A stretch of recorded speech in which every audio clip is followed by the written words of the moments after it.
Hey, listen. But the British were even worse. They stole the people's land and killed them in the name of God.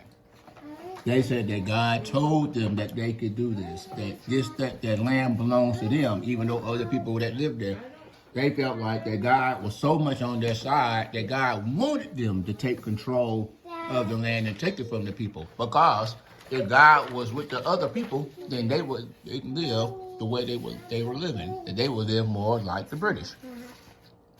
But they did not care or respect the way people were different from them, different in color and different in how they live. And they said, we know better, and God is with us. And so we would take these things, and if God was not with us, he would stop us. Did he stop him? Get out of what? Or did they just keep on doing it? Hold on. I just kept on doing it. Yes. What happened if someone killed God? What? You can't kill God because Thank you, God. What happened if... But that's a good question. What you can do is destroy the image of God and the things that reflect God. When God made man in Genesis, he said he made us in his image. Listen to this turn. Even marriage reflects God. Because when you see the word God in Genesis, it's Elohim, it's plural. Let us.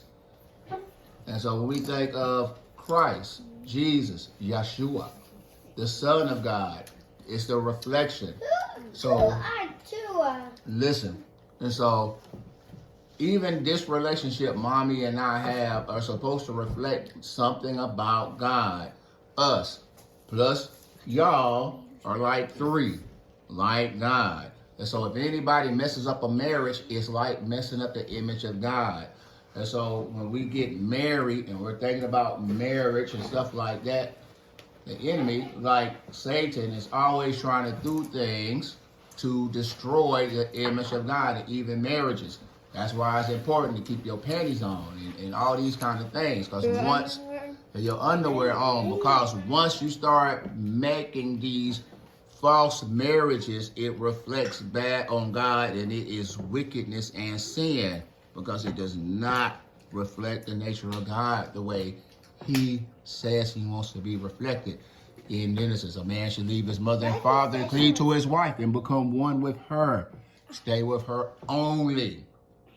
Because the way God is represented is like this. He's trying to talk to us in a way that we can understand what he is like. Do you understand? God, whom does not have a body, whom we cannot see. When marriage exists, it exists to reflect something about the very nature of God himself, which is why we can't play around with these things. What is it, Ezra? Is God married? No. He doesn't have a body. He doesn't. He doesn't do anything that man does. Right, but God is so different from us. He's trying to tell us what he's like so that we can understand that's how different God is from us. We're made in his image. We reflect something of God. You know what I'm saying? But the very nature of God is so different than us. There's things like the way we look, the way we act, the things that men can do. Even marriage communicates to everybody something about God, the creator. Yes, Demetrius? Is it real? Is God really shining? It's really what? Shining. He doesn't gotta buy it.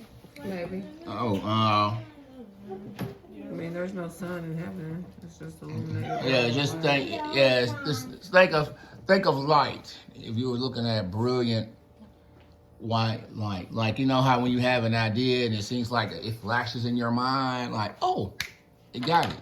And it's like your whole world is opened up to you. Like you see something that you didn't see before. Think of something like that. Yeshua is Jesus' name. That's his real. That is Jesus' name for real. Say Jesus in English.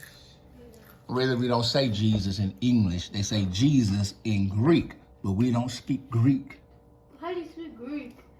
We don't speak that language. We don't speak that language. And so we know what the name is, Yeshua. His name is Yeshua. So there's no need to say the name in Greek if we know the name in English. And so we just use our own language. I'm stunning. But there's no need. Asher is going to be Asher no matter if it's in Japanese, whether it's in Spanish, or any other thousands of languages. Your name is always I Asher. know how to take one thing and put it. Shh. Do you understand? So if somebody calls you something different than that, they can't change your name, Asher, to something else. Be like, oh, we're talking about, no. We're talking about Asher. And any name other than Asher is not your name. Understand? I got your initials. Shh. Understand the image of God. All right, it's a big deal. Saying Jesus is wrong for that reason. We know the name. So we use the name. Demetrius is supposed to be called Demetrius and not DR, right? That's important.